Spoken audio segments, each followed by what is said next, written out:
esposo ou sua esposa. Se você não estiver com ele, se ele estiver em outro lugar, compartilhe essa live que ele vai estar vendo ou ela vai estar vendo lá, da onde ela estiver. Amém? Vamos orar. Pai, eu coloco o coração dos teus filhos. Meu Deus, o Senhor conhece cada coração, conhece como está o coração do solteiro, como está o coração do casado. O Senhor tem olho. A tua promessa é maior do que qualquer ferida. A tua palavra, a tua promessa de cura é maior do que qualquer trauma. E hoje nós liberamos vida sobre esses casais, sobre esses homens e mulheres que estão aqui, aqueles que não casaram, meu Deus, dê sabedoria para fazer uma escolha inteligente, de acordo com os teus princípios. Aqueles que já estão casados, meu Deus, venha trazer renovo no coração dos teus filhos, sabedoria, inteligência emocional, para poder construir um céu, uma família debaixo dos teus princípios. Você corou comigo, diga amém. Amém. Oh, glória a Deus. Amados, nós trabalhamos nesses 3 dias, né? Hoje é o 3º dia, nós trabalhamos com o tema. E durante esse tempo foi muito maravilhoso. Tanto o tema do sofá, onde a gente trabalhou muito a proximidade. Trabalhamos muito a questão de investir em ser próximo, em trabalhar a proximidade de forma saudável no casamento, também no relacionamento, né, no namoro, como é importante trazer o namoro de forma saudável para dentro do casamento, tirar o tempo para aplicar o namoro no casamento, que foi o sofá, resgatar esse momento precioso de ter alguns minutos. E relembrando, foi muito lindo, a gente trabalhou, né, nesse propósito de tirar um tempo para que pudéssemos investir em proximidade. Logo depois viemos falar da cama, trazendo essa questão muito importante, madura, acerca da intimidade, de como ela deve ser trabalhada, mesmo tendo a proximidade, porque na verdade, dentro da intimidade, se trabalhou a proximidade, porque não existe intimidade saudável sem a proximidade. E nós podemos fazer esses 2 momentos muito maravilhosos, tanto do sofá como da cama. Ainda falamos que foi sofá indo para a cama e não sofá-cama, né? Até brinquei na live passada. Mas essa transição entre o sofá para a cama, da proximidade e tudo aquilo que precisa ser trabalhado para a intimidade.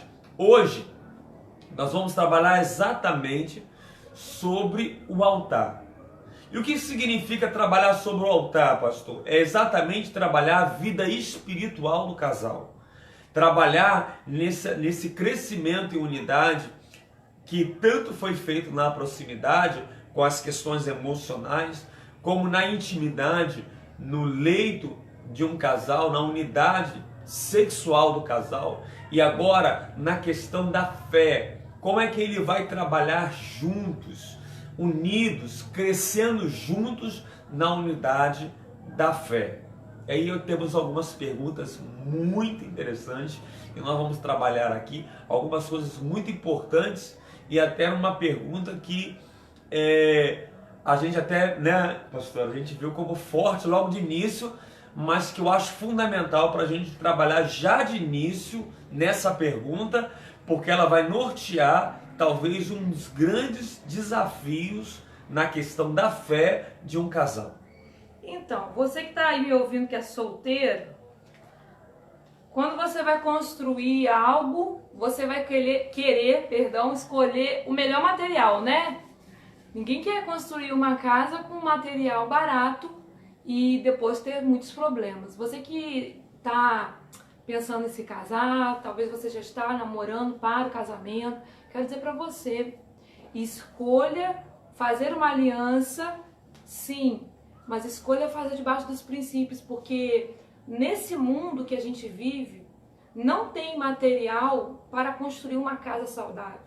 Você que está solteiro, você que não casou ainda, somente na palavra você encontra o material, sabedoria, de humildade, de compaixão, de graça, para construir um relacionamento que abençoa um ao outro e honre ao Senhor. Por isso nós escolhemos esse tema.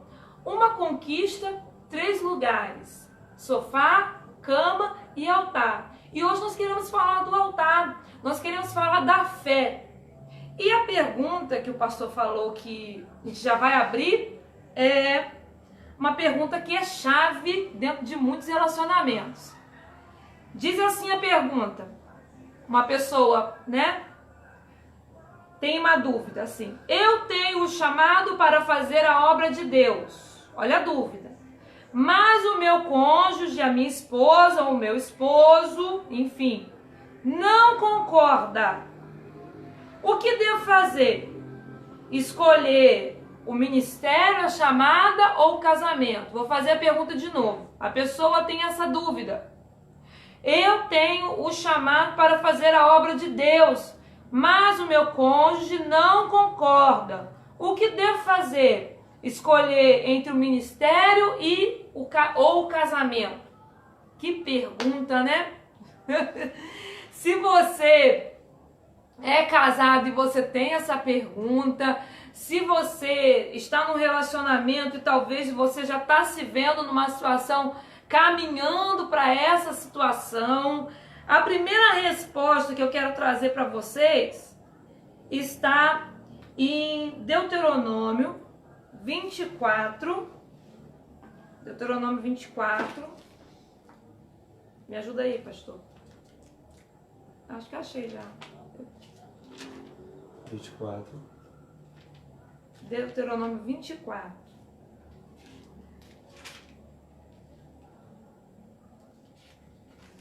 Versículo 5. Quando irmãos estiverem morando juntos e morrer algum deles e não tiver filho, a mulher do morto não se casará com um homem estranho de fora. O seu cunhado estará com ela e tomará por sua esposa e fará com ela a obrigação de cunhado. E será que o primogênito que ela der à luz será sucessor no nome de seu irmão falecido, para que o seu nome não se apague. Aqui mostra a cultura do povo que estava vivendo antigamente. Mas se você continuar lendo o capítulo, você vai entender que há uma chave nesse texto. A chave é sobre ser promotor, promover felicidade. Para me responder essa pergunta, eu trouxe esse versículo, por quê? Porque quando a gente promove felicidade, eu quero responder uma pergunta que é um conflito, presta atenção. Tenho um chamado e quero fazê-lo, mas o meu cônjuge não concorda. O que devo fazer? Escolher entre o ministério ou o casamento? Se eu vou responder um conflito, eu tenho que partir de uma base de valor. Qual é a base de valor que eu vou partir? O desejo do casal um casal saudável, é ver o outro feliz. Eu vou repetir a base que vai me trazer a resposta equilibrada e saudável para o casal. Se o desejo de um casal saudável é ver o outro feliz, quando esse homem, esse marido ou essa esposa tem o desejo de fazer a obra do Senhor, o sonho de caminhar na chamada, e esse esposo ou essa esposa, ela ver o outro infeliz por não poder caminhar da forma que sonha, e a infelicidade do outro não traz reflexão para que o outro venha se colocar no lugar do outro e pensar. E aí existe questões como se o esposo ou a esposa vê o outro infeliz por ter que escolher entre exercer a sua chamada ou o seu casamento, essa pergunta já denuncia um estado de um casamento que está gravemente doente. Só a pergunta de ter que escolher entre, pense comigo, se Deus é o autor do casamento, né? Ele é Deus de aliança. Ele é o autor do casamento. Ele tem um chamado para esse marido, ele tem um chamado para essa esposa, para trabalhar, seja na obra social, seja numa liderança de uma célula, não sei que área, o talento é de cada um. E o outro não concorda. E o outro não concorda que ele trabalhe, não concorda que ele realize o sonho dele, o sonho de Deus no coração dele. Logo essa pessoa vai estar infeliz. Se o outro vê essa pessoa infeliz e não reflete a sua postura, mesmo que essa pessoa não tenha entendimento de chamado de Deus, nem professe a mesma fé, só ver o outro infeliz, essa pessoa já vai parar e pensar assim: nossa, eu tenho que repensar a minha decisão. Eu tô vendo meu marido triste. Eu tenho que repensar a minha decisão. Eu tô vendo a minha esposa triste. Eu não tô falando de pessoas que precisam ter revelação. Veja a base que eu escolhi para responder essa pergunta. Eu estou falando de um marido, de uma esposa, um casal, pode estar namorado, namorada, noivo, noivo também pode estar vendo esse conflito, que eu tenho um sonho de fazer missões, eu tenho um sonho de cantar para o Senhor. E essa pessoa que você escolheu para fazer aliança, ela de alguma forma não está contribuindo para acrescentar, para agregar. Pelo contrário, ela está tendo um comportamento de fazer você desanimar. Eu estava tão animado para fazer os sonhos de Deus, a minha chamada, mas essa pessoa que eu escolhi, ela, às vezes, ela me põe para baixo. Nessa área, na área dos sonhos de Deus, na área do altar. E aí, queridos, é uma grande questão. Se o casal chega a esse ponto, seja casal, noivo, namorado, eu tenho que escolher entre algumas coisas que eu sonho fazer para Deus, ou o bem-estar do convívio do casal, seja namorado, noivo, comprometido, existe uma doença talvez nesse relacionamento que não está ligada diretamente à pessoa fazer ou não o ministério e a chamada, o cumprimento dela. Pode haver, lembra que eu falei, que da palavra é um exercício de reflexão, é você que vai refletir. Não estou aqui medindo o seu casamento, até porque eu durmo todo dia com meu esposo, eu dormo com o seu, e você que está namorando escolheu essa pessoa para fazer aliança. É ela que você vai conviver todo dia. Conviver é bom? Depende. Conviver é fácil? Não, nem sempre. Tem dias bons e tem dias difíceis. Talvez você esteja no dia bom, você está animado, está de bem com ele. Talvez você está num dia meio ruim, não quero nem olhar para a cara dele hoje, pastor.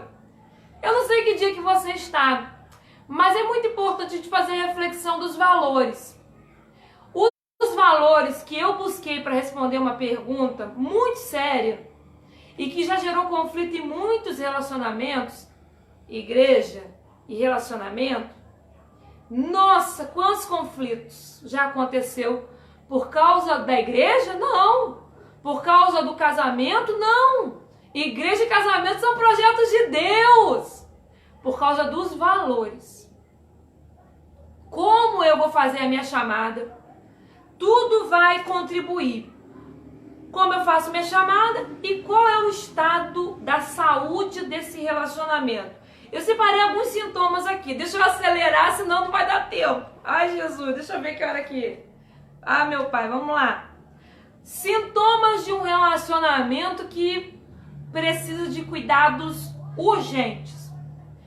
Chantagem emocional. Ou você me escolhe ou escolhe fazer isso lá na igreja. Abuso emocional. Abuso, eu proíbo. Existe uma proibição. Eu vou pegar um pedacinho. Eu lembro da história do avô do casal, os avós do meu marido. E eu tive contato com eles porque eu era de Cabo Frio e eu cresci longe dos meus avós que moravam em Campo. Quando eu fui noivar com o pastor, eu fiquei muito próxima do casal dos avós dele que já faleceram. E ele sempre me conta que quando a avó dele converteu,